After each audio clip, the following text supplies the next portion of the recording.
एक बार भगवान विष्णु जी शेषनाग पर बैठे बोर हो गए और उन्होंने धरती पर घूमने का विचार मन में किया और सुबह सुबह जाने की तैयारी करने लगे। स्वामी को तैयार होता देखकर लक्ष्मी माँ ने पूछा, आज कहाँ जाने की तैयारी में लग गए? विष्णु जी ने कहा, हे लक्ष्मी, मैं धरती पर घूमने जा रहा हूँ। ये सुन लक्ष्मी माता ने भी साथ में घूमने जाने की इच्छा जताई।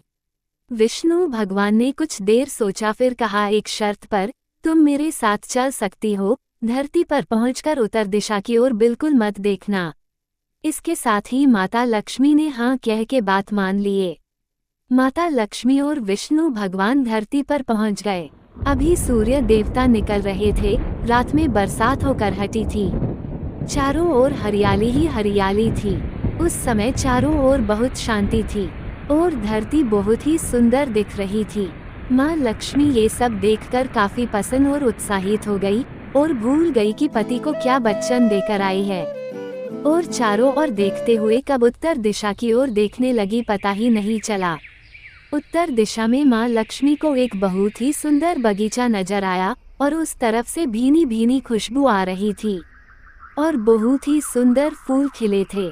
ये एक फूलों का खेत था और माँ बिना सोचे समझे उस खेत में गई और एक सुंदर सा फूल तोड़ लाई।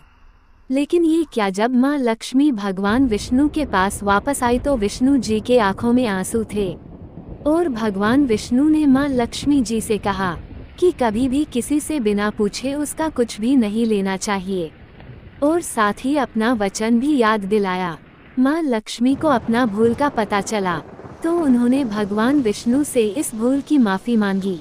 तो विष्णु जी ने कहा कि जो तुमने भूल की है उसकी सजा तो तुम्हें जरूर मिलेगी।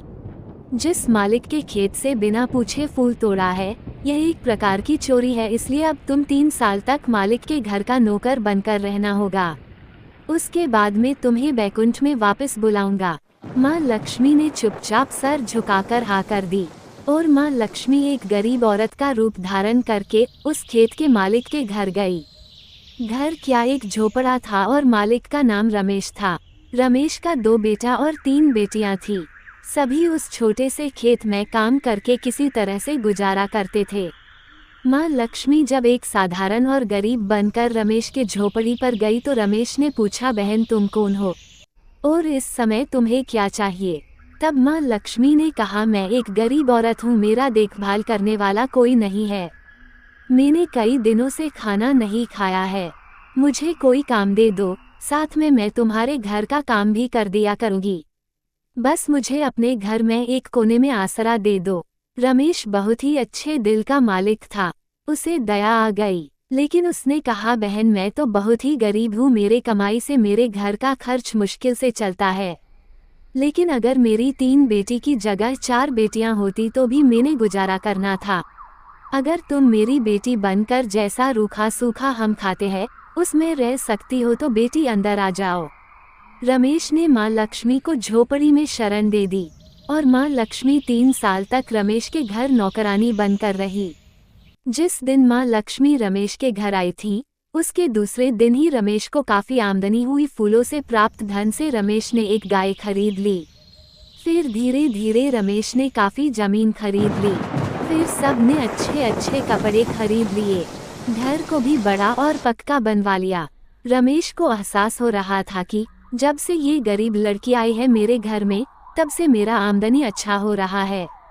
ये काफी भाग्यशाली है, इनके चरण स्पर्श काफी शुभ है। 3 साल आने वाले हैं और रमेश काफी अमीर बन चुका है, फिर भी खेती करने जाता है। खेती करके घर के द्वार पर आते ही रमेश को रोशनी सा चमका। नजदीक से देखने पर ये वही गरीब लड़की थी जो माँ लक्ष्मी के रूम में दिख रही है। माँ लक्ष्मी जी को देखते ही रमेश माँ के पैरों में गिर गया और न पहचान पाने की दुर्भाग्य से अपने आप को कोसने लगा।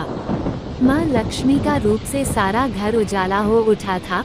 माँ के गहनों से पूरा जगह रोशनी से जगमगाने लगा।